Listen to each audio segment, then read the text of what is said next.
Yeah. So this evening, Roy's very kindly agreed to do us a little presentation on, I guess we call it the evolution of the camera.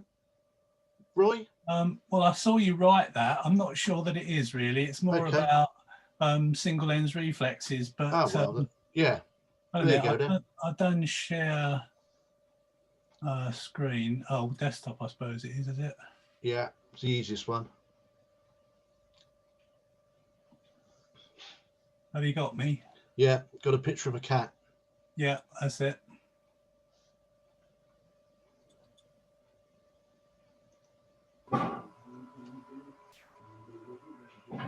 Okay, well, that's my ugly mug you can see there. Followed on from the auspicious leads of Keith and Ray and Peter and Gary and everybody else. I hope that I can do this justice, but anyway, here we go.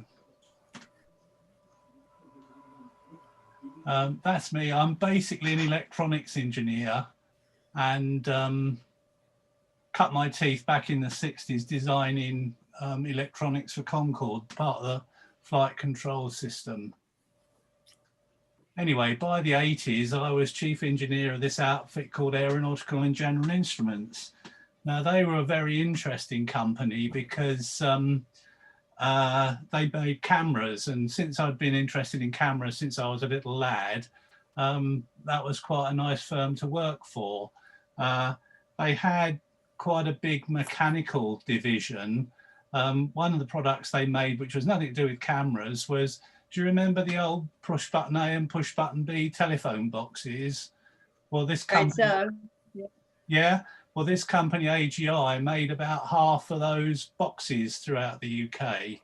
Anyway, the aeronautical bit was they made photo reconnaissance cameras and also a range of quality cameras that you can see sort of exploding onto your screen.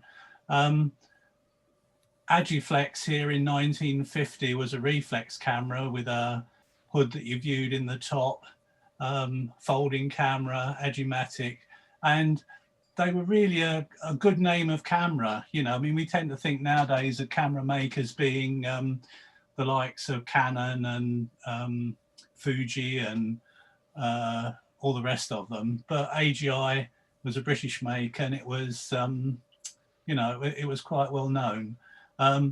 We made and badged cameras for Ilford, as you can see, and I think it was this Ilford Sprite was the first camera in the UK to have a plastic lens, and AGI introduced that. In my time there, we were developing this thing here called the Agiflight. That was a big 70mm handheld job. And the idea was that you could fly along in your helicopter and take pictures of terrorists out of the window. Like I say, it was 70mm, so it was a big format camera. And here, this round bit, that was actually the shutter. It was like two dinner plates with slits in that rotated relative to each other. And as the slit swept around the circle, you got the exposure. The lenses were Hasselblad lenses that we used to buy and put different barrels on. And one use that we put to this thing was round about, I suppose about 85, 88, the Civil Aviation Authority were bringing in a new automatic landing system for aircraft called the microwave landing system. And basically that was guiding aircraft into land with radio beams. And the idea was they wanted something to be able to verify the accuracy of the radio beams without using the radio beams. In other words, something independent. And what we did was we set one of these cameras up on a precision mount. And every time a particular aircraft came in, this particular aircraft, we put a target on the nose, sort of crosshairs, and we used to photograph it automatically every time this aircraft landed. And by doing some fancy maths, we could measure the position of the aircraft in the sky and therefore double check the accuracy of the landing system. And we achieved an accuracy of, well, we could tell the aircraft was flying through a window that was about 2 foot wide and sort of letterbox shape. So that was quite a fillip in our armour. Anyway, moving on, that's a bit of an aside. So I want to talk mostly about single lens reflexes, and the first SLRs were made by this company called Ikagi. They were in Dresden in what's now East Germany, founded by this guy called Johann Steinbergen, and he was Dutch. Anyway, here you see, well, a picture of him and a couple of early Exacta cameras. Put some dates up a minute. So in 1933, Exacta introduced a compact roll film single lens reflex. I don't know if anybody's ever seen one of those. I certainly haven't. In 1936, there was the world's first single lens reflex using 35mm film.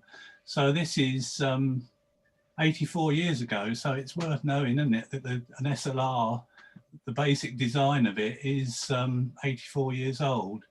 And by 1950, they had the world's first interchangeable viewfinder SLR. These early ones here, this thing at the top was called a reflex hood, and basically you look down in the top of it and you could see out through the camera lens to take your picture. The only thing was the image was upside down and back to front, so if you looked into one, it was quite difficult to know which way to swing the camera to take your shot. But it had the advantage that you could hold this thing above your head and look up into it, or you could hold it to the side and look in the side of it. The lens, this button here was the shutter button, and it operated on the lens to control the iris, and behind that it pressed a button that operated a shutter in the camera. And here it is with some extension tubes. So macro photography has been around since that time. Here's a later Exacta camera. In fact, I've got one of these. It's a Varex 1000, and it's now got a replaceable pentaprism. So this thing here plugs in the top and gives you your eye level viewfinder, like on a modern single lens reflex. So you could have that plugged in it, or one of these hoods plugged in it, or you could even put a microscope in it. So it was quite a sophisticated camera. The other thing that I was telling the guys the other day is, I don't know if you remember 35mm cameras, but you put the film cassette in one side of the camera, and taking the pictures, it got wound across to the other side, which was a dummy spool. And then when you'd finished, you'd have to wind the film back into the cassette before you took it out of the camera to have it developed. Well, Exacta was a bit cleverer than that, because just here, there was a knob that you could undo, and that knob released a knife. So if you only wanted to take, say, 3 pictures on a roll of 36, you'd put the film in, and instead of having the dummy spool the other side, you could put another cassette in there. You wound on, took your 3 pictures, and then whipped out the knife, cut it off, and you could, in fact, you know, just take those 3 pictures out and develop them. So it was quite a, you know, quite a sophisticated camera for its day. Built to sort of typical German standards. It was really heavy, brass bodied, and all the rest of it. Anyway, the sad thing about this tale is that Steinbergen's wife was Jewish. He wasn't Jewish, but in the Second World War, when the Nazis took over, he basically, you know, when they started closing in and they didn't like Jews, obviously, he fled, him and his wife, they fled Dresden, leaving the business behind. And that was the end of his, you know, his contact with it.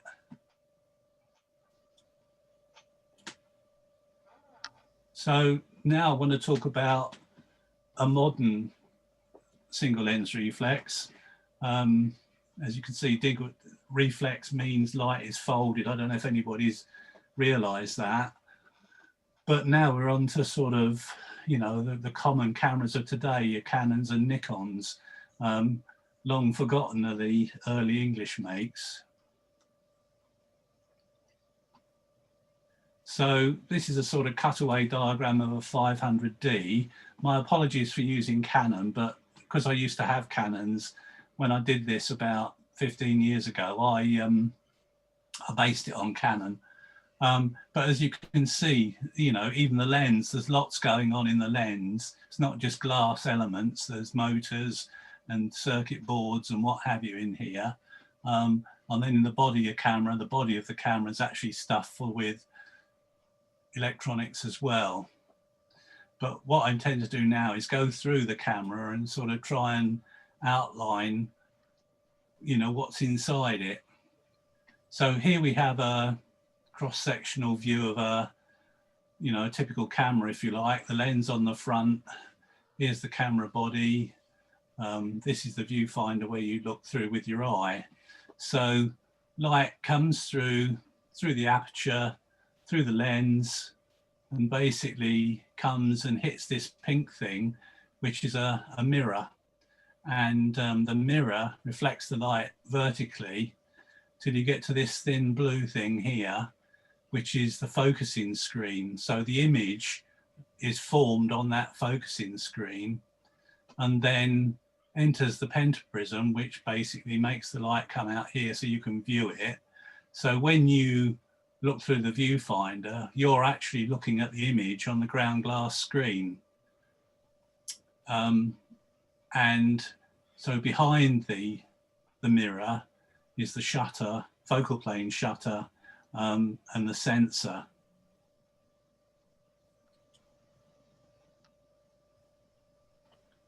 Is everybody all right so far? Yeah, fine. Yeah, fine. Right. So lenses, we all know about lenses. I mean, the mounts are usually proprietary to makers. I think that's really just to make sure that they try and keep you in brand. You know, once you bought Canon, the idea is you have Canon lenses and so on. I mean, there are people that make lenses for different cameras, but basically the idea is to keep you trapped into one maker. Focal lengths, this is a bit out of date now, but can go from as little as 8mm up to 800mm. I mean, I think Dave, one of our members, has got a 1600 in effect. Apertures, approximately f1.2 to f6.5. We talk about apertures in a bit, but f1.2 is almost the biggest aperture you can have. I'll explain that in a bit.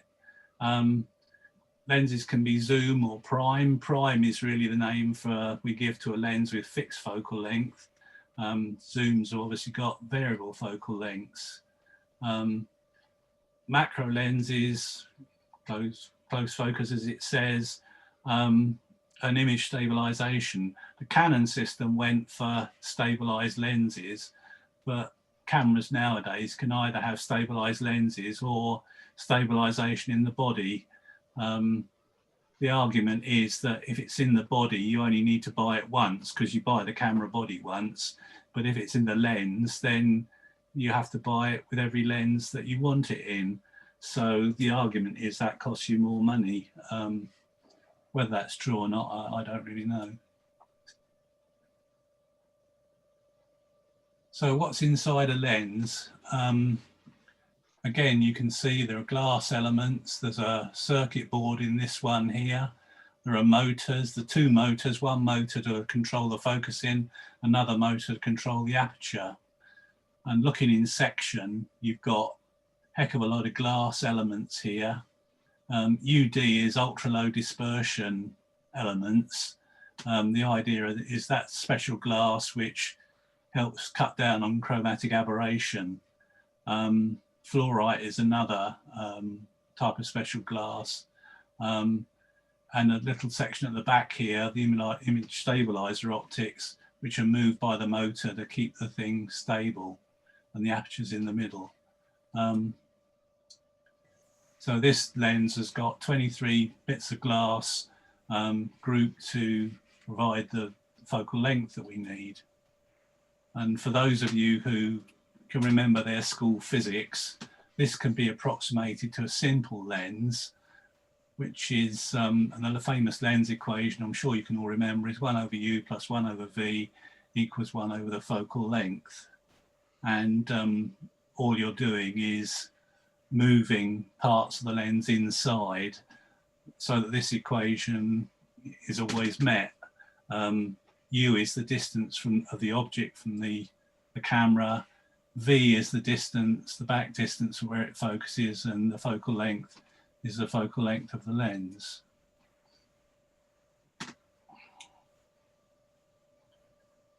So here's a look at lens focal lengths. You might ask why is 36 by 24 full frame? Basically that goes right back to the 1930s, when still film was a cut down of 70mm cinematographic sort of film, and half of 70 is 35. So a 35mm camera, the film was 35 wide, but the actual frames, the 35, because it had sprockets either side, you actually got 24 was the height of the image, if you like, and 36 the length. So that's where that comes from, and that's stuck ever since. Most cameras, I mean, that's still known as full frame today. Anyway, looking here, I've put some figures down for lenses between 13 and 600mm in focal length. And it's interesting because if we just look at the horizontal angle of them, a 13mm can see 108 degrees of angle, and a 600 can only see about 3.5 degrees. So that's in effect what gives you the magnification, because you're only looking at a tiny little bit of the scene. And here, as we'll see in a minute, this between 35 and 50, this is the angle of the human eye roughly. So we can normally see, you know, looking out normally, we see between 40 and about 55 degrees.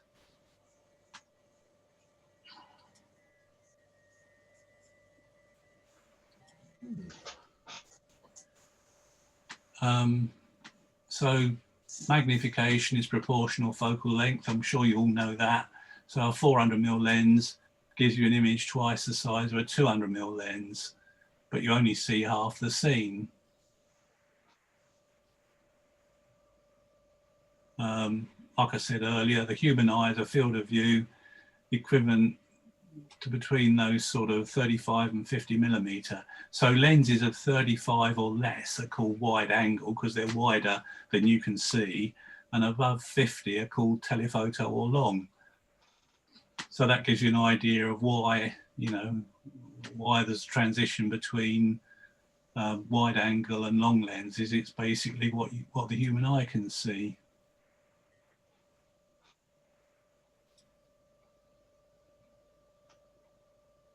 So here's the same scene, same shot taken from the same position, but with different lenses.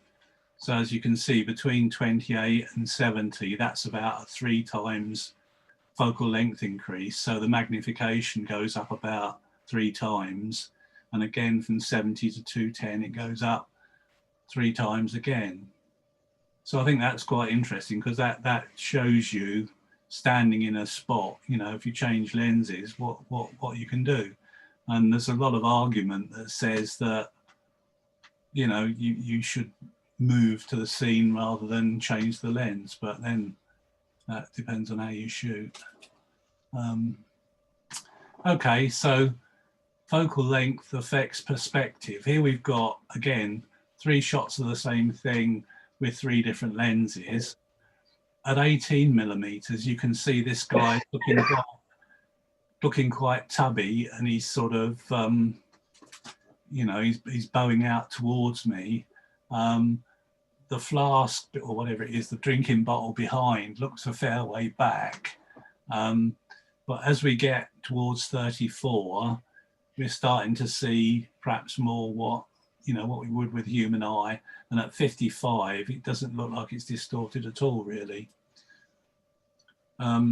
So wide angle lenses give depth, you know, you've got depth here, but also bring barrel distortion. And you can see this is starting to barrel, and this shot here is starting to barrel as well. That's 18mm. A telephoto tends to flatten the image and have shallower depth. So here's a 300mm full frame image of a block of skyscraper with buildings in front of it.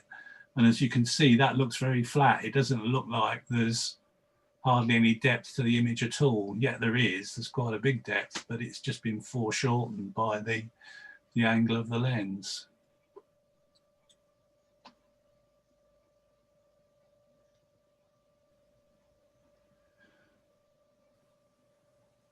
So here's an iris. It's basically metal blades that overlap each other, forming this hexagonal shape. And as you alter the aperture, this is an older lens, then the hole gets bigger or smaller. But the F number relates to basically the area of that hole. So historically, F stops provided giving a halving of area from one setting to the next. Why did they halve?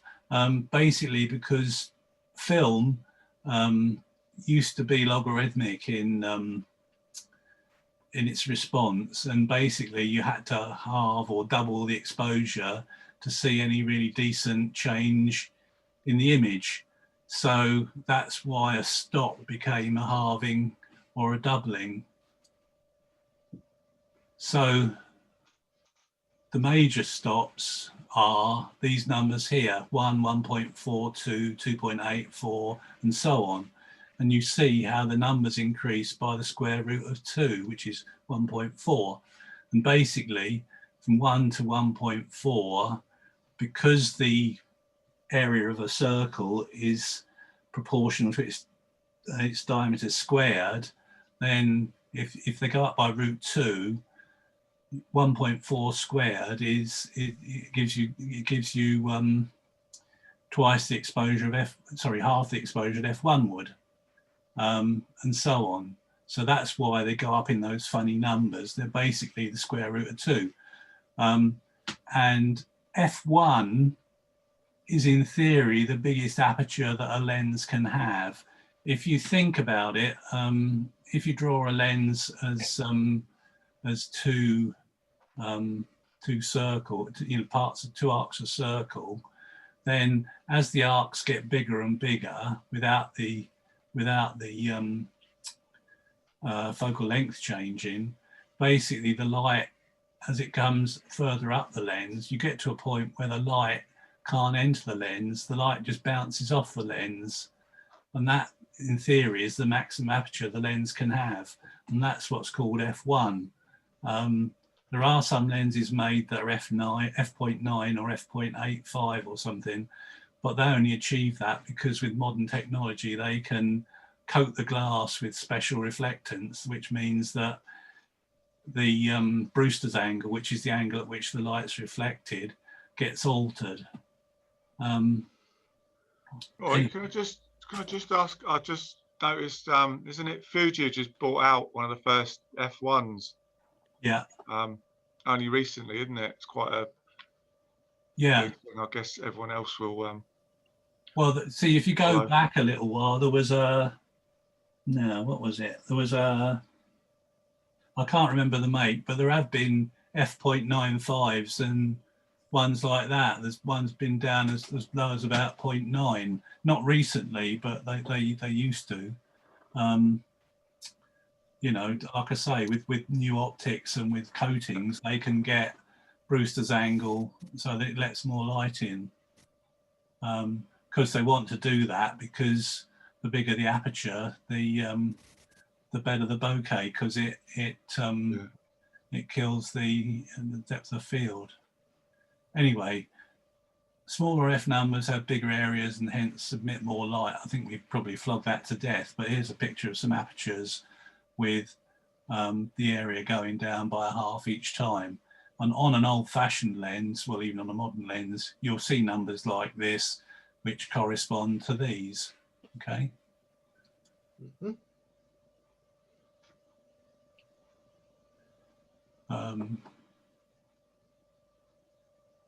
Roy, can I ask back on the just back on that lens picture? You know, you've got your feet and meters. Some lenses have it, maybe the better quality ones. Is that a guide to, you know, your shooting area, if you like? Older lenses, they used to have a depth of focus scale. They don't tend to do on modern lenses. There used to be once you'd set the aperture ring and the and you focused, there were like two lines on the lens that you could look at, and that would show you the depth of focus. It would show you the near point and the far point. But because with modern lenses, it all works inside and it's all done electronically. Yeah. That seems to have gone by the board. You can't see that anymore. There's another thing that you don't get with modern lenses that we'll come on to in a minute. But anyway, like I put here, your camera might adjust in third stops or even finer. This maximum f number of lens, if its focal length divided by the diameter of the front lens element, that's a rough rule of thumb. It's not actually strictly true. But anyway, I've put here a 2.8 lens would have a front element twice the diameter of a 5.6 of the same focal length. And 100-2.8 would have a front element twice the diameter of 50-2.8. That's illustrated a bit here by these two lenses. They're both 135mm lenses. This one's f2, and this one's f2.8, and you can see the massive difference in the glass.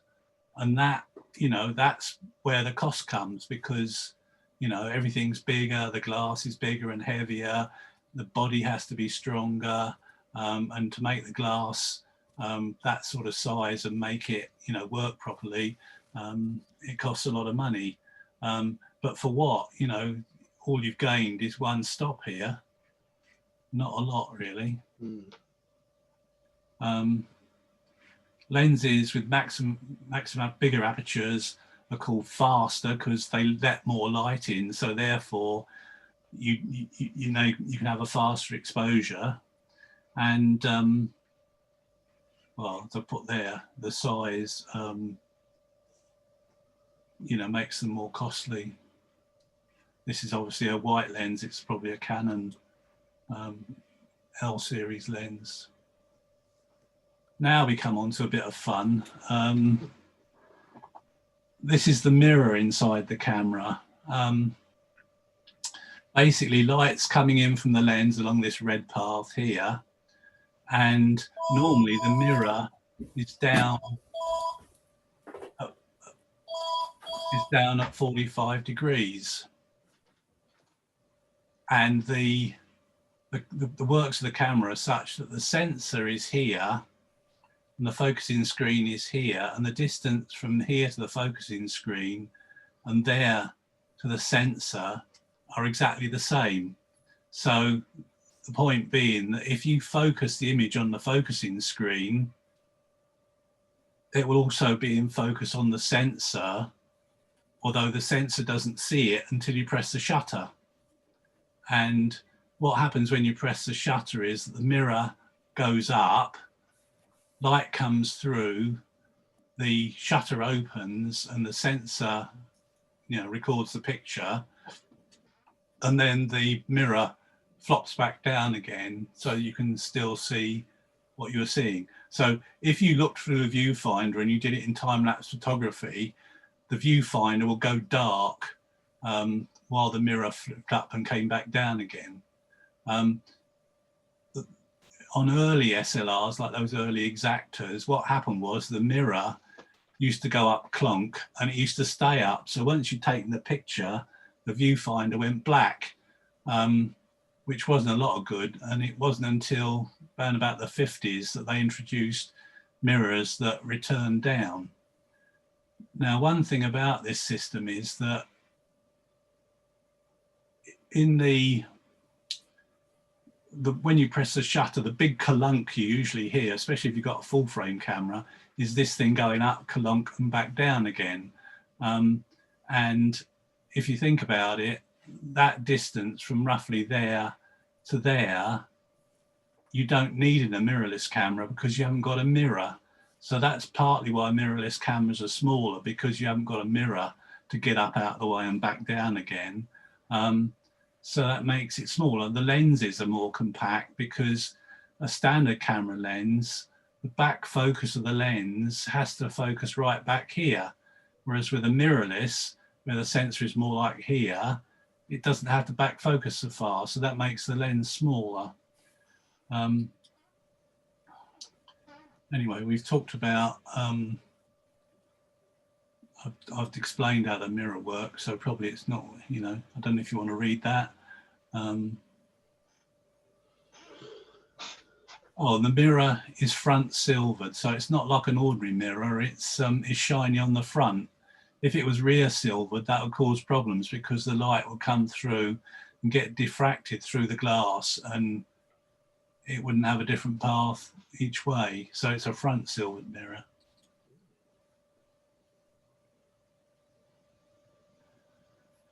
So here we go, having a look at the shutter.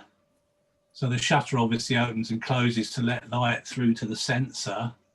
Now at slower speeds, this is what happens. A focal plane shutter consists of two blinds. Let's call one of them green and one of them red. So normally what happens is that before you take the shot, both blinds are tensioned. In other words, they're spring loaded and they're ready to move. The red one is covering the sensor and the green one is off to the side. Okay, now we press the shutter, and what happens is the red goes to the left, and the green waits a bit, and as the red comes across, the sensor's uncovered, so we take the picture, and then basically the green comes along afterwards and closes. So basically what's happened is opened and then the green shuts it again. And that's for shutter speeds up to about a 50th of a second. Now, if we go faster than a 50th of a second, what happens is this. So we start off the same, the red and green blinds, attention ready for action. Press the shutter and the red starts going to the left, but because the shutter speed is quite fast, the green starts to close. So the green is following the red, and as you can see, you've got a little gap here that you can see the sensor through. So the red and green are now moving together, and what effectively that means is that you've got a slot that's moving across the sensor from right to left. And eventually the green comes across, finishes its travel and shuts off. So the exposure here has been done by a slot moving across.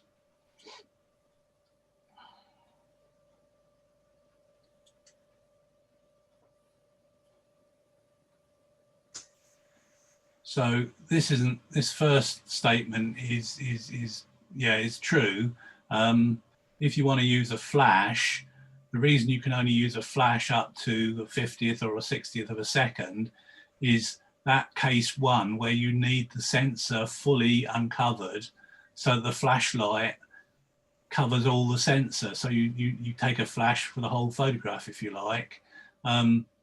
If you get above a 60th of a second, because you've got the slot moving across, traditionally, if you try and use flash then, you'll get basically a dark picture with just a bright slot in the middle somewhere that's been illuminated by the flash.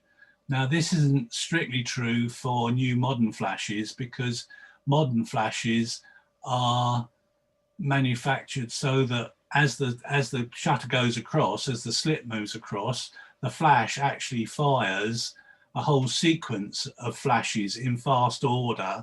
So basically the slot is being illuminated as it goes across, but you need to have the right sort of flash for that. That's called high-speed sync. Another thing that happens here is that the left-hand side of the frame is exposed before the right. which means that high-speed objects can be distorted. This Eurostar train here, look how the nose has been distorted because it was moving too fast for the shutter speed, and it got distorted. So to overcome that, modern cameras tend to have blinds that work vertically because more movement moves from side to side than it does up or down. But if you had a fast-moving object up and down with a modern camera, you'd get, you know, this effect.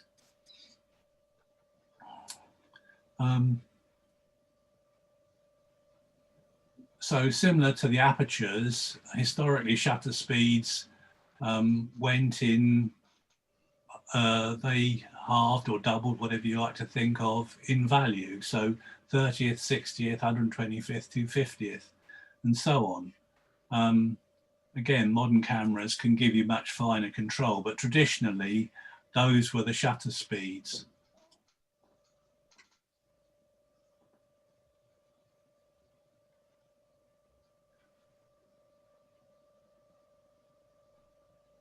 Okay, so exposure, what is it? It's a combination of aperture and shutter speed determining the amount of light reaching the film. So you could think of film as a cup or a bucket, if you like, and ways to fill that bucket up are either, if you try and fill it very quickly, you'll need a pipe that's very big diameter. If you tried to fill it slowly, you need a narrow pipe, but a longer time. In the old days, of course, once you put a film in, the sensitivity of the film was fixed. But nowadays, because ISO is just determined by the amplifier in the camera, ISO can be changed as well. So a modern camera, whereas an early camera, you only could vary aperture and speed once you put the film in. Nowadays, from shot to shot, you can vary aperture, speed, and ISO. Now this, I think, is an interesting thing, and this is probably interesting for maybe newer people. If you look here, what I've done is I've written apertures from 1.4 to 32 and shutter speeds from a 500th up to a second.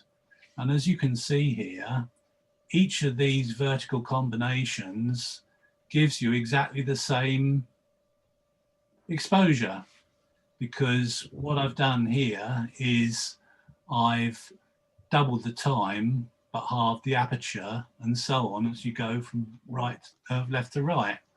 Now, although the exposure's the same, doesn't mean to say the picture's the same. And as I've put here in red and green, decreasing the aperture, you get an increasing depth of field, so you get more in focus, but you might get a blurry image because you're down to 1 second exposure time. Going back the other way, you're increasing the shutter speed. In other words, you can freeze motion, but of course you've got a shallower depth of field. So at 500th, you wouldn't be able to have a full depth of field for a landscape, say. So this used to be readily seen on an old lens because the two adjustment rings on a lens used to be side by side, and you'd see these numbers on the lens barrel. So you knew that if you moved both together, you were keeping the same exposure, but you were going from decreasing to increasing aperture, or whichever way you're playing it. But I think that's quite interesting because people often seem to think, well, what should I choose? Should I choose, a small aperture or a big aperture and shutter speed and all the rest of it? And this gives you an idea that all of those are basically the same exposure, but you'll have different results in the pictures.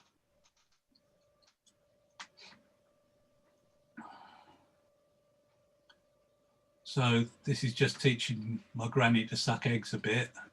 I don't think I need to talk about this really.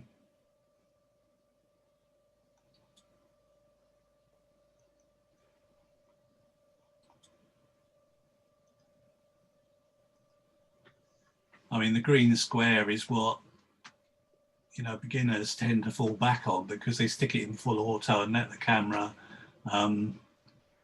take over, which is all very well, but the camera is obeying, you know, whatever algorithms built into it. And whereas it might be a general purpose algorithm, it probably won't suit necessarily the picture they're trying to take. So trying to get away from the green square is the thing we should all aim for. And then this is it's not high-end SLR, but this one has also got other modes that are intended to help you. So, you know, there's a setting here for portraiture and macro for flowers and sports, so that's a high speed one, and so on, flash. This one has also got these C1, C2 and C3 modes, which are programmable, I think, so that you can you know, you can program it. I used to have a camera similar to this, and I used to program this. I had one setting for weddings, and then another setting that I used to use for steam trains. I never got around to setting C3, but it was quite useful because you could just basically turn the camera on, click it, and away you go. Okay, so the focusing screen, we've talked about it being equidistant from the sensor, and what it basically is a thin plano convex lens. In other words, flat one side and convex the other. It's got a fine matte surface on the downward facing side, so the light coming up from the mirror hits the bottom at the underside of this, and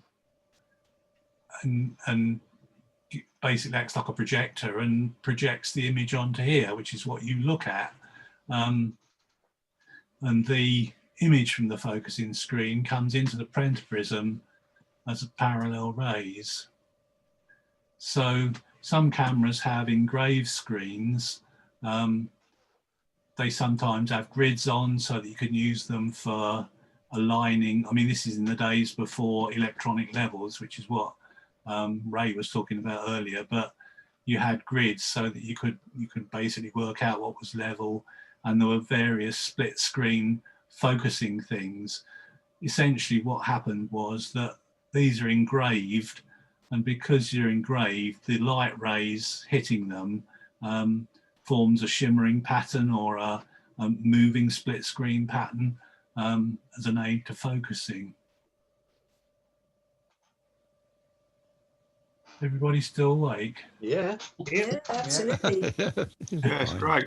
It's good. Thanks. Okay, so here's the one. Here's one of the wonders of a camera, really, is the pentaprism. It's the thing that sits on top of the camera that looks like a triangle, and you basically look in underneath of it. So it's an 8-sided optical glass prism, and it's a very clever bit of kit, because basically the light rays that have come off the mirror come up and hit this face with the green F here, and if you follow the light rays around, you find that this thing basically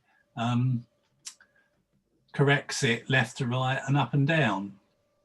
So without that, you'd have this problem that I said earlier on, that if you looked in the reflex hood, the image was back to front and upside down. Well, thanks to the pentaprism, that sorted that out, and whoopee, it's what we all rely on. Thinking about full frame and crop sensor cameras, this is another component which, if this is a full frame pentaprism, this has to be 36 by 24 here, full frame. So that's quite a big bit of glass. But if it's a crop sensor camera, then this is a lot smaller bit of glass, cheaper, lighter, and all those sort of things. But pentaprisms are, you know, are really quite interesting things.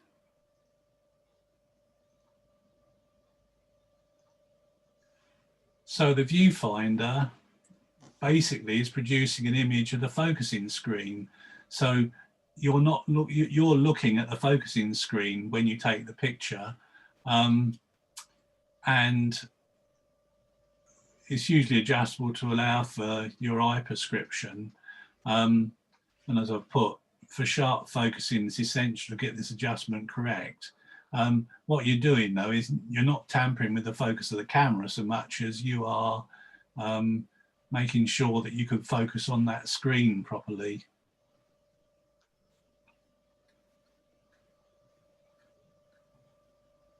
Here we go, bit of fun here.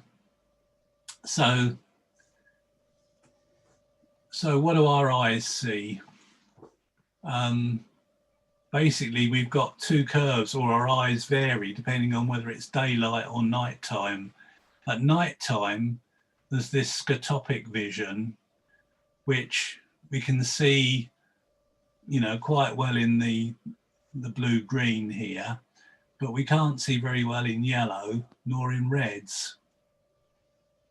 But during the day, there's this photopic vision. This is what our eyes see. So we tend to see more colour, but our eyes aren't so sensitive. And the reason there's these two different curves is that this nighttime vision is due to your optic rods, and at night and daytime, sorry, it's the cones which are dominant. So we've got these two curves, and basically as it gets lighter and darker, you know, our eyes vary between the two. But overall, this is what the overall curve looks like. So you can see from this that our eyes are far more sensitive in green than any of the other colours. I mean, our eyes in blue, well, that's only 30% there, isn't it? And reds might be up about as 50 or 60. But I think this gives you an idea really of why traffic lights are like they are, because green is the colour that we see most easily. You know, red is down here and amber will be somewhere between the two. But anyway, overall, they reckon that we can detect 10 to 12 million colours. Don't ask me who counted that or quite how they counted it, but that's what they say. So coming onto a camera, an ideal sensor would exactly match that, because what we want our photographs to do is show us what our eyes see. So the camera needs to have that response. But as I put here, they're still some way off. But today's ones are very good.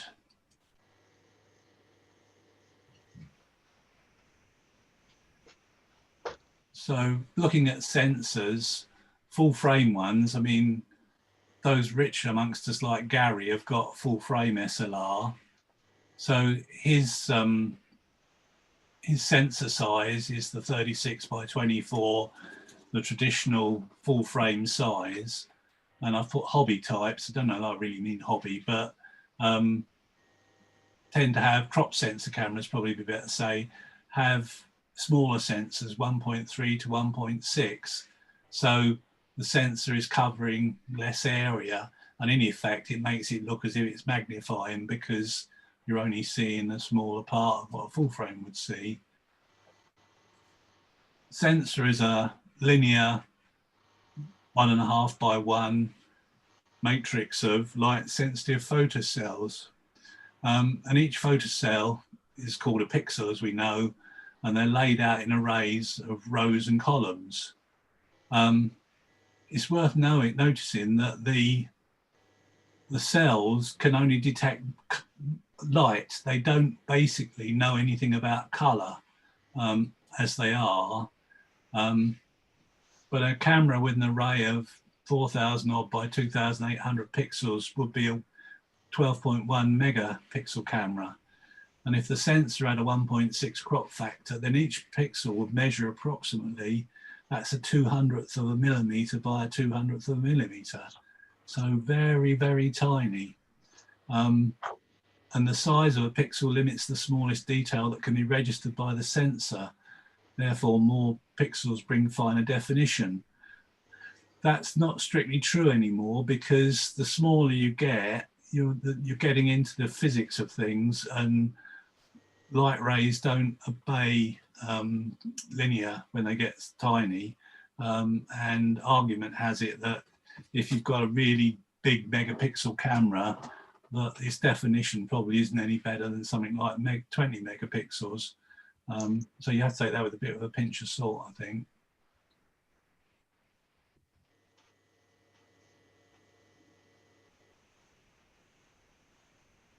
Okay, so this is the attempt. This is a Bayer array, and basically it's made up of squares of 4 pixels. And as you can see, to make it, try and make it like the eye, there are 2 greens to only 1 red and blue, and they're not actually touching. There's a gap between them, and in this gap there's electronics, which is, you know, part of the amplifier circuitry and all the rest of it. So I'm trying to say that the sensor basically sees dots, and the dots are either made red or green or blue, depending on what the overlay filter is. That shouldn't have happened.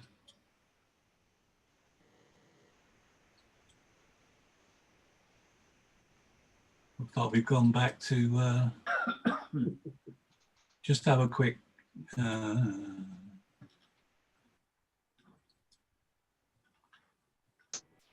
just play amongst yourselves.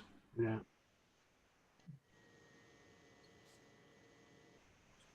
It's because you mentioned Gary. Maybe it was, maybe it was. Yeah, you cropped it. There we go then. So the signal from each pixel is sampled by the processor and converted to a small scene by comparing adjacent data. So when you think about it, how a photograph is generated from this is quite clever, really, because, you know, we're going from a load of dots. I mean, this square here, just because it's a blue one, when it comes to the photograph, that might turn out to be green, because, you know, by looking at the strength of these signals around it, the computer might say, oh no, that's more of a green shade than a blue shade. So there's a lot of clever algorithms working away in the background here, which, you know, which end up giving us an image, but it's not as straightforward as we think, because we think, oh, that pixel just says it's whatever color it is, but it doesn't work that way. Anyway, coming to dear old JPEG. JPEG, which is the Joint Photographic Experts Group, uses 8 bits per channel. And this is an 8-bit grayscale down the bottom. So an 8-bit grayscale has 2 to the 8 different discrete levels, which is 256 levels. So a JPEG image can have that number getting over 17 million color tones, which is 256 red times 256 green times 256 blue, which is this getting over 17 million colors. And if you remember, a little while ago, I said that our eyes can see 10 or 11 million colors. So this exceeds what we can see, you know, by quite a lot.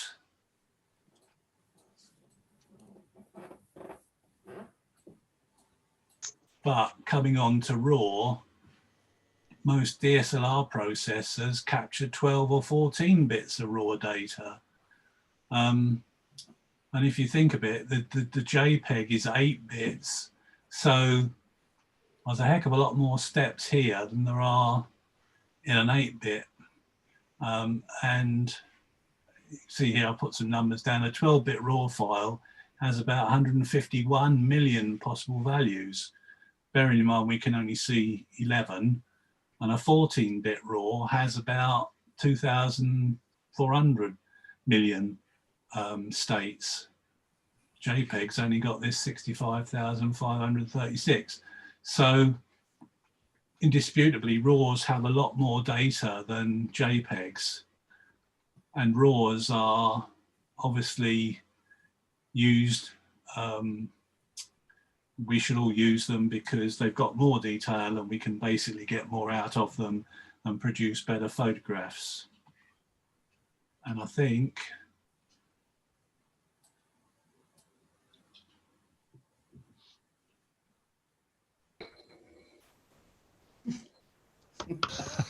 Well done. Thank you, Roy. Thank you, Roy. Well okay. done, Roy. That Excellent. was, Thank you, Roy. great. Thanks, Roy. Brilliant. So I didn't hear anybody snoring much. No, did you want to unshare your screen, Roy? How do I do that? You are screen. Let's go back up. share, The yeah. That's it. Okay. Well done. Yeah, you didn't hear anybody snoring because most of them muted themselves. Did they? Yeah. Did you say muted or neutered? Newt. That's very interesting because you forget a lot of that information, or at least I have. So it's Yeah. good reminder. Several of us didn't know it in the first place. That's true. That's true, Trudy. Well, Yeah. we've learned something now then tonight. Every day's a school day. Anybody got Just any remembering questions? it, that's all. One question: where does the Adobe RGB fit in with all the color scales there? You're saying there's so much we can see by eye, and there's so much the different camera formats can do. Yeah, I haven't got a slide about that. I mean, Adobe RGB, there's quite a few color spaces. If you go into Photoshop, you know, you pull up an image, you know, in Camera Raw, down the bottom, there's usually just is some writing basically that's underlined. If you click that, it comes up with color space, and there are quite a few different color spaces that that you can use.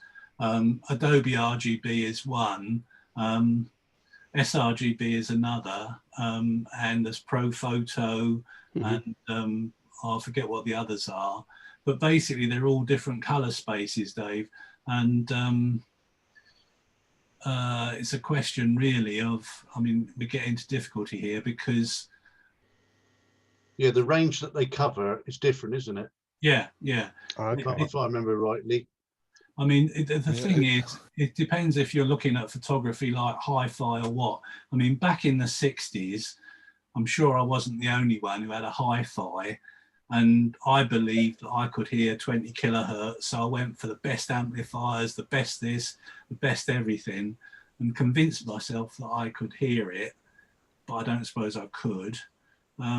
If you look nowadays, you go and buy an amplifier, it doesn't tell you anything about the performance of it and the distortion and all the rest of it. It just says it's a 10-watt amplifier. And photography is a bit like that, isn't it? I mean, are we trying to take photographs that are an exact replica of what we've seen, or are they, if they just please us, is that good enough? I mean, if we're after the hi-fi, it wants to be exactly right every time, then obviously we need to have calibrated screens and, you know, calibrated printers and put the paper profile in the printer and all the rest of it. It just depends on what you want, doesn't it, really? I mean, personally, my eyes are probably not that good anyway. Definitely not that good anyway. So I'm happy if the result looks okay with me. For me, I'm not a purist in that sense. I was going to say, you should understand the color space is a range of colors which can be represented. Yeah. But if, for example, you've got a JPEG which only has 8-bit color, you've only got 256 different levels of each color. Yeah.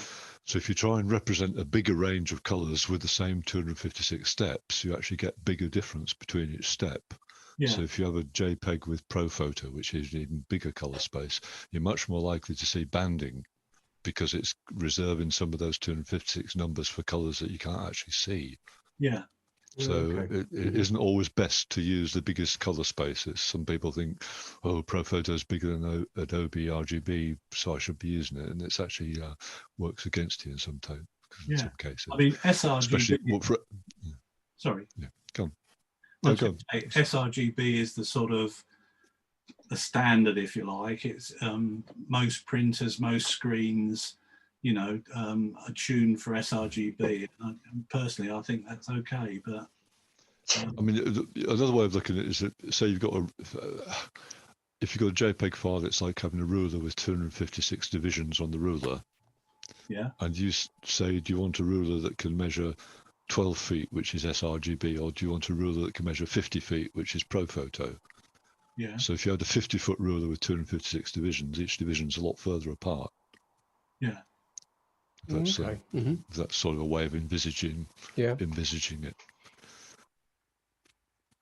If you're using 16-bit like TIFF files and stuff, then it's not really an issue. You've got much more resolution, and there's not really any downside to using a bigger, a color space that you can't actually see in all of them. And then when you get to printing, you can probably, a lot of printers will, most of the colors that you can see, you won't be able to print anyway. So. Okay, thanks. And on the, everything was fine by me, Roy. It's all sort of, no real bones about anything you said, except the sync speed, the speed where the shutter ends up being a slot moved across is much faster than that nowadays. I mean, I don't, any sort of full frame camera, I think 160 would, the second would be the minimum, and some of them are 320. Yeah. And the smaller sensor cameras. This sort of I did about 15 years ago, so things have obviously come on quite a lot. I mean, the fact that the blinds move vertically as well makes a difference. Yeah, they've got less distance to travel if they're vertical. But basically, you've got to, if you don't want banding, you've got the flash has got to go off when the sensor is fully exposed. So the front curtain's got to have gone all the way, and the second curtain has not got to have started moving yet. And then you flash, and if it's a full power flash, quite often that can last for a 300th of a second anyway. So it needs to stay there for a 300th of a second before the second curtain starts moving. So the sync speed isn't absolutely defined. It depends a bit on the power setting on your flash, to be honest. And if you've got a wireless trigger, that delays it as well and stuff. So So in the presentation, that was, when you said about the shutter, that's referring to mechanical shutter. And their cameras seem to have electronic shutter option as well. Yeah, I believe that a modern electronic shutter, I mean, the mechanical shutter that my Fuji, for example, has got both. And the mechanical shutter, I believe, is a traditional mechanical shutter. The electronic one, I think what they do is they pulse the sensor. So they just turn the sensor on and off, to capture whatever light's there for the duration that they switch it on or they sample it. Right. Okay. Yeah, electronic shutters are actually quite confusing and potentially difficult because is one of the I mean it's like they're called rolling shutters because it's one of the things that they're trying to do. That might be the next goal of sensors, is to have what we call a global shutter, where it can actually shut the whole sensor off electronically and turn it on and off completely. But they can't do that at the moment. You can have electronic first curtain, which is where they seem to be able to hold the shutter off completely, but they can't turn it. They can turn it on all at once, but they can't turn it all off completely, and they tend to turn the shutter on and off in little scan lines. So they can let one part of the shutter be exposed for a 60th of a second, and then the next part of one part of the sensor is exposed for a 60th, and they read that part of the sensor out, and then they expose the next bit down for a 60th and read that out. And you actually end up it's a lot longer to take the shot than if it was a mechanical shutter, because it does it in bits down the sensor. And you get this issue with rolling shutters where if you've got flickering lights or just typical 50 hertz lights from the mains, you get weird patterns because it beats with the shutter, and you get very bad distortion on moving things because the shutter is actually much slower than the mechanical one. It's kind of they don't really tell you how they do it, but it's not that straightforward. Then I mean, like I said, basically a sensor's read a bit like a TV screen's written. TV screen's written in lines, and the sensor tends to be read the same way. I mean, they can't turn off the shutter they can hold it. Sorry, turn off the sensor. They can hold it reset so that all the light falling on it drains away and it starts at 0. But once they start letting light fall on it, they can't say stop that light falling on it and keep the amount of light you've got. They've got to stop it and read it out as soon as they can. Yeah. And that's why they can't do you still need this mechanical shutter in front of the sensor. So basically, once it's closed, the light that's been stored on the sensor can be read off in its own time without any extra light being added to it. That's why they can only do electronic first curtain. Sorry, True. I just said that's why they can only do electronic first curtain. There's no electronic second curtain option. Yeah. If when you can put the mirror up, can't you, on your camera before you could open the mirror before you take a photo? Yeah, yeah. We call it lock up. If you do that, can you actually see through the viewfinder? No. No. No, that's So why you you put- live view. Yeah, so it's more like for landscapes. You set it all up and then lift it up to stop the shade. You can't actually see it through the viewfinder.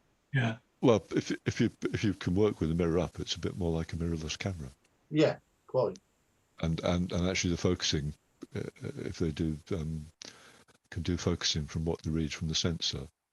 I think I don't know. I've never had a non-mirrorless camera, to be honest. Well, not for 30 years anyway. Yeah. No, that's good. That was good tonight, Roy. Thank you. That was really good of you to do that. Yeah. We all learned something, didn't we? Roy. Yeah, very Just good. one thing, Roy. Sorry? Just one thing. How long ago did you put that together? Oh, about, I think about 93. Oh, that explains why Gary wasn't in it. I was going to say as well, there are quite a lot of 0.95 f/0.95 lenses, but they tend to be for the cameras with smaller sensors because the lens can be smaller for a smaller sensor. There are quite a lot of micro four thirds 0.95 lenses by Voigtlander or somebody. Yeah, but it only goes to 0.95 because of the coating, doesn't it? Yeah. Good. Everybody asked what they wanted to ask. All clear in everybody's mind. Yeah. Yep. Yeah. I was Well, just the thing going to is- ask macro lenses. I'm just unsure. You know, sometimes they say 60mm macro. Is it just basically the design of it inside is different and allows you to get in really close? You know, the way the glass is all lined up in there. Is that? Well, all that happens, Ray, really, is it's got an extension tube built into the lens. So it's basically a 60mm lens that will focus closer. That's what's happening.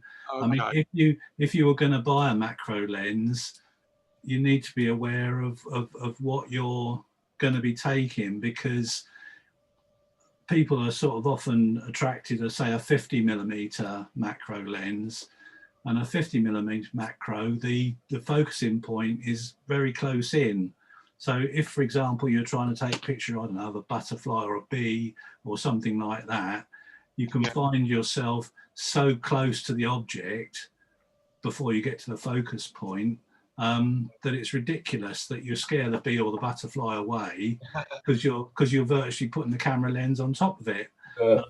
A better choice really is a longer macro lens, like 100 or 120, because that brings you back and you're not so close to the object, unless of course it's something, if you're taking pictures of pound notes or coins or stamps or whatever, a still object, then you can go with your 50s.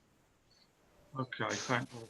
I was going to say, but I mean, basically macro lenses let you focus closer than normal lenses, but the actual focal length of the lens changes when you focus very closely. Yeah. So it isn't actually a 60mm anymore if you focus down it. In fact, I'm not sure if you can do it, but I've got a feeling if a 60mm lens is focused at 1:1 magnification, so that the image on the sensor is the same as in real life, then you've got to be focused 60mm in front of the object's got to be 60mm either side of notionally where the lens is, and the sensor 60mm on the other side. mean, back in the good old days when I had an Exacta, I had bellows with it and tubes and everything. And if you got in really close, you get the problem that a lens is, the standard lens assumes that the film at the back is a flat plane, but the thing that you're taking is part of a curve. Yeah.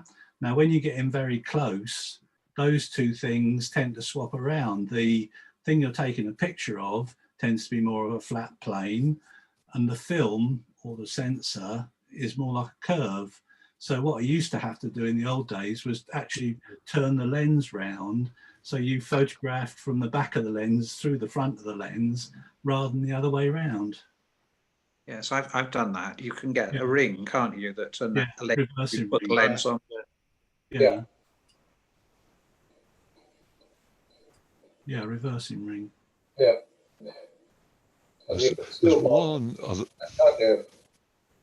Automatic bellows for doing macro work. Yeah. Yeah, the trouble with There's one. the trouble with the Exacta was because the lens had a shutter, it had an iris control, and the camera body had the shutter on. You needed a sort of two-prong shutter release, so that, you know, because once it got turned around, it didn't work anymore.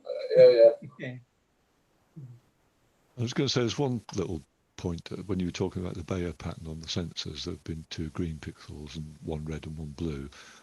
That's the reason why, because there's only 1 blue picture. If you've got a photo of a clear blue sky, effectively you're only using 1/4 of the pixels in the camera, and you tend to be much more prone to seeing noise in the sky because of that. Oh. And the same if you photograph something that's pure red, but that's not nearly as common as a pure blue sky. So if you sort of pixel peep on your skies and see it looks a bit noisy, that's kind of part of the reason that you've only got 1 blue sensor out of every 4. Right. Okay. Lovely. Thanks again, then, Roy. Next week is Maria is going to be critiquing the triptychs that we've got.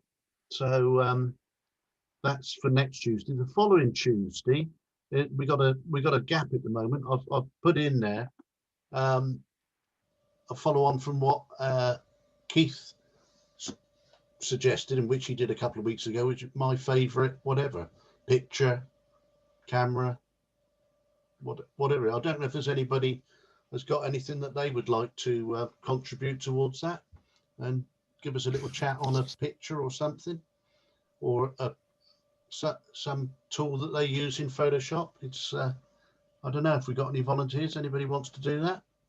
If not, we'll find a volunteer. I should ring him tomorrow.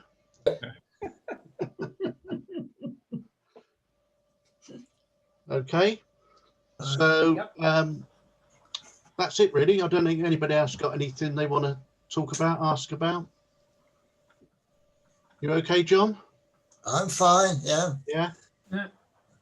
I think I just simply keep everything simple, I think, after listening to that. I was going to say for Ray, you had a question about the markings on the lens. I think it was a picture of a lens, and basically the feet and meters are some of the old manual lenses indicated where they were focused at.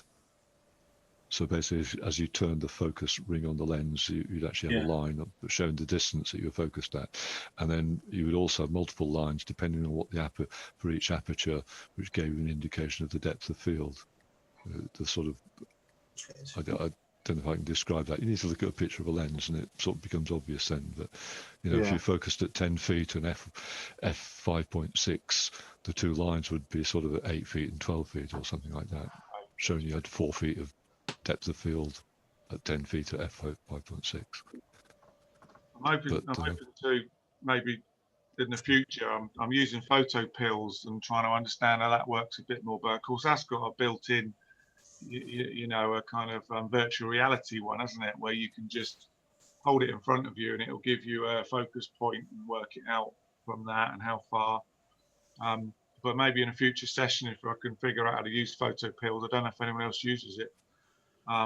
What's the other one that's really big? Is it Euthymus photographers?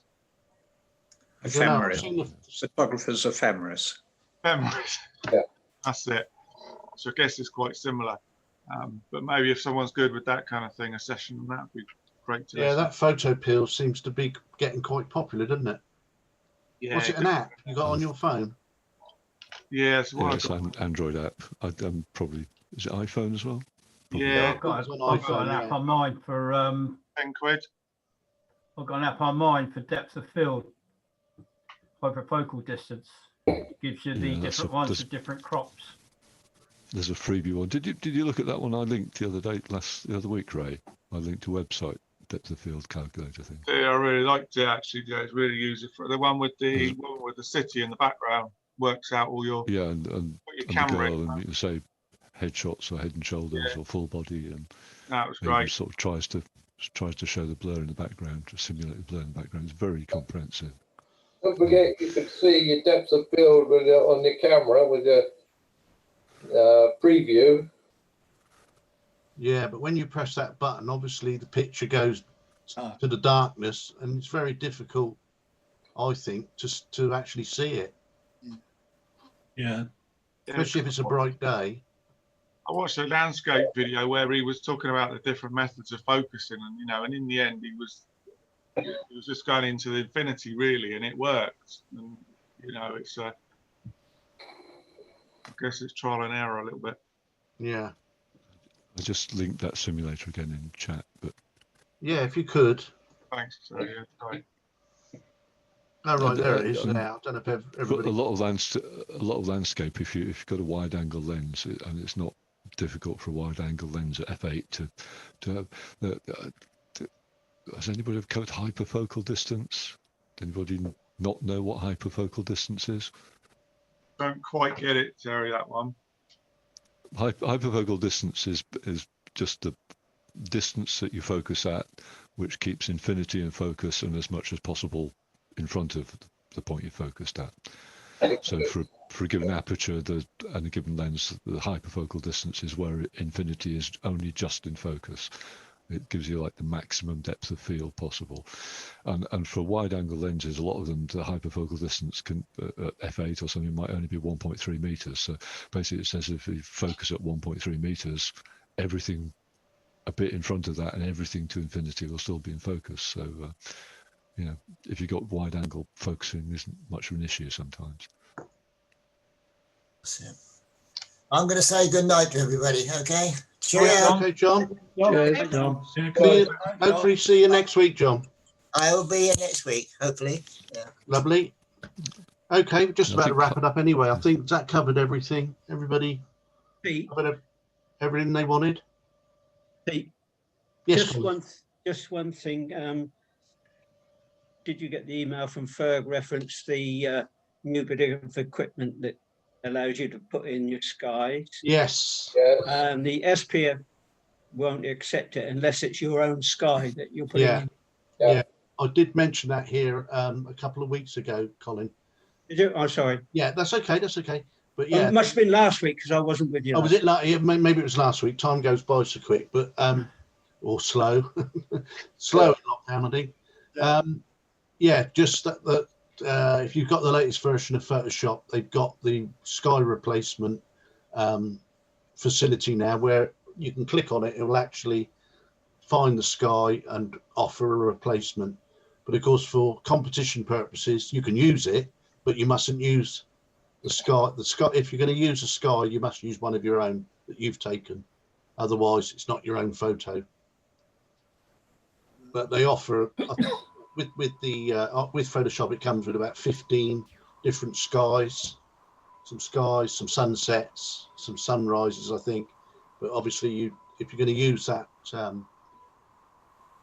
facility in Photoshop, you must use your own sky for a competition photo. Actually, more Quite how they would really know, I don't know. But anyway, I've got loads. Recognise it. Hey, If you put it in there, Yeah, I think they recognise it. yeah, because there's not that many with it, is there? yeah. What I used to do. Skies, can you add other skies in? Sorry. Can you add other skies? Yes, into yeah, the- yeah. There's facility to have your own folder with your own skies. So I mean, it would pay you to just delete theirs and just put your own in. Yeah. Skies. There's plenty of skies available on the internet if you want them. Yeah, already there's people advertising that there's, you know, did you want to supply? One of the guys that does these monthly YouTube presentations, he said on there, did people want to, were they interested in putting a pack together and they could buy a set of skies off them? So I think more interesting or difficult is some of the SCPF rules about I've forgotten what somebody called them, paid for shots or actually workshop type shots. Oh right. I don't know if you looked at that. I mean, you don't do the SCPF that much, do you? But supposedly it's up to camera clubs now, because it's not fair if you go to a workshop and basically all you do is press the shutter button because somebody set everything else up. Yeah. It's the theory that the club must some clubs are saying you must sort of do a write-up on your photograph justifying why most of it was your own work and not the workshop's work before it's acceptable in a competition. And then I think the SCPF have just sort of shrugged it off and said, oh, it's up to camera clubs to decide whether they're going to accept those photos or not. Yeah. But it strikes me as being a bit ridiculous, to be honest. I think most people know it's our own work. Yeah. Yeah. Well, yeah, but it's ridiculous. Where do you draw? You know, if you pay a model or something, I mean, is that a workshop? Do you have to do the model's makeup? Yeah. You know, it's not your own work if she does her own makeup. If you hire a studio and they're using their lights and stuff, it's just such a can of worms, I think. Yes. I mean, I don't know that you did that frog one, Gary. Was that at that place in New Forest at Ringwood? Yeah, it was Pete Weldon's. Yeah, I mean that's a fairly sort of strong example of basically everything set up for you. Yeah, if I remember rightly, Gary dropped his camera off in the morning and picked up the photos in the evening.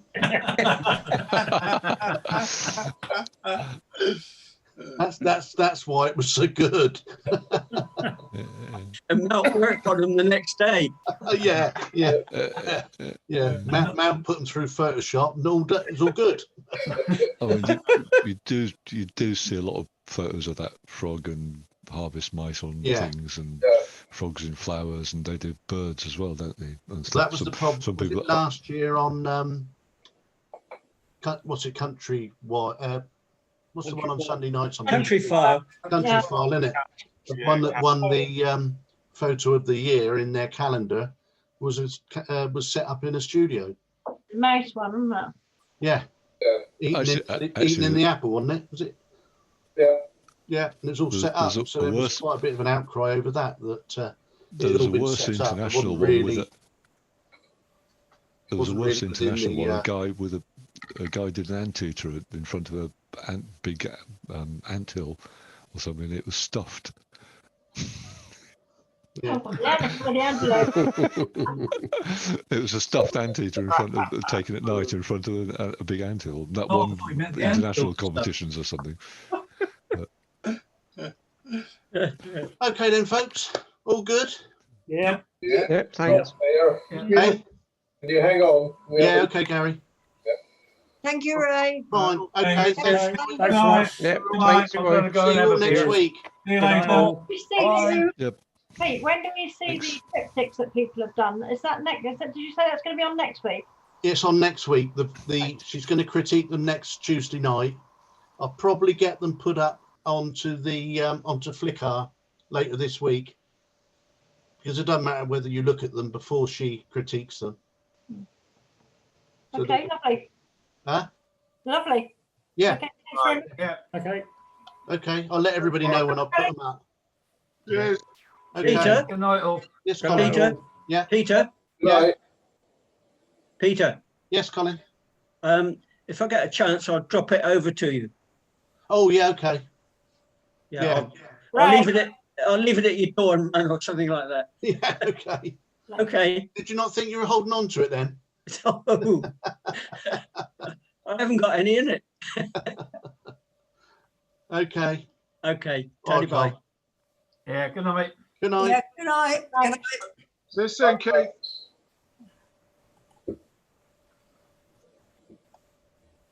Night all. Night, Terry.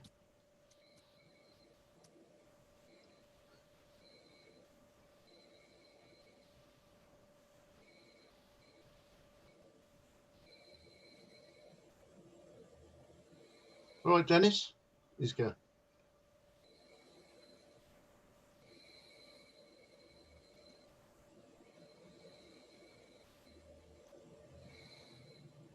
Yeah. I don't know if he's there, is he? Oh, no, I don't. Wait a minute. Let me just stop the recording.